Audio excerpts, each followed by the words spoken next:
You guys will find that you have passions, and having a passion is a gift. I think we all have passions, and you don't get to choose them. They pick you, but you have to be alert to them. You have to be looking for them. And when you find your passion, it's a fantastic gift for you because it gives you direction, it gives you purpose. You can have a job, or you can have a career, or you can have a calling. And the best thing is to have a calling. And if you find your passion, you'll have that, and all your work won't feel like work to you. Many kids and many grown-ups do figure out over time what their passions are. And sometimes we let I don't think it's that hard. I think what happens though sometimes is that we let our intellectual selves overrule those passions.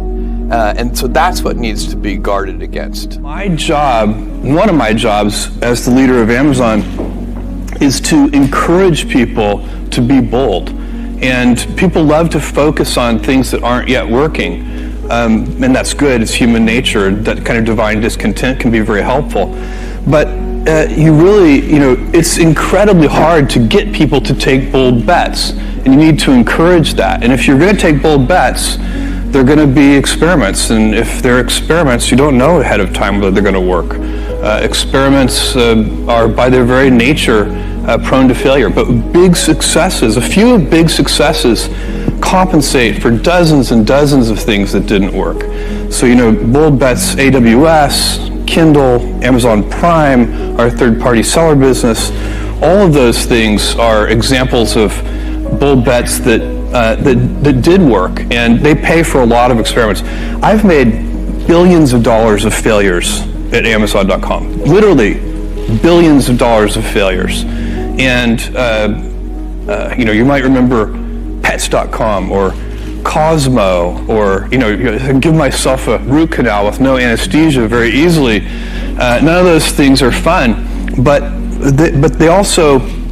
they don't matter. What really matters is companies that don't continue to experiment, companies that don't embrace failure.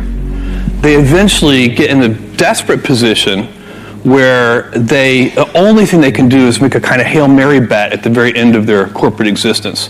Whereas companies that are,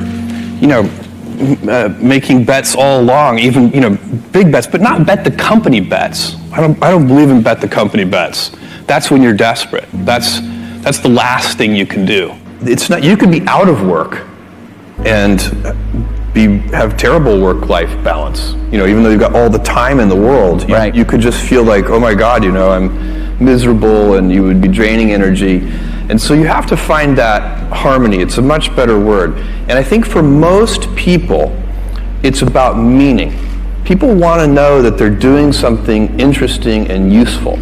And for us, because of the challenges that we have chosen for ourselves, we get to work in the future, and it's super fun to work in the future for the right kind of person. You need to be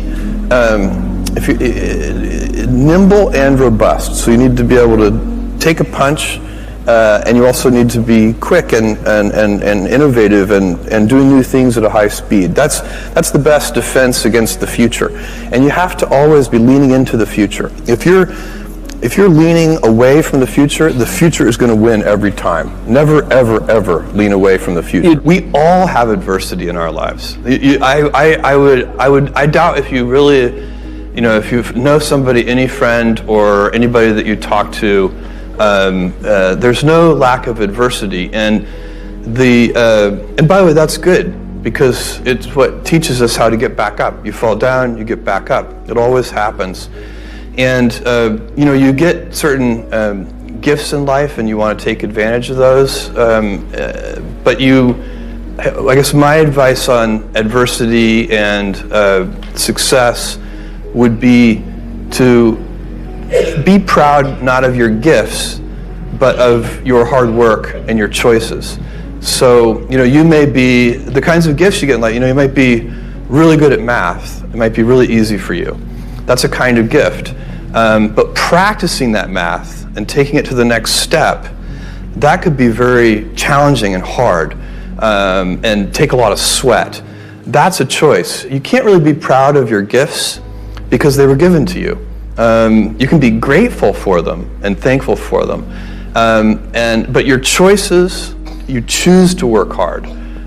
You choose to do hard things. Those are choices that you can be proud of.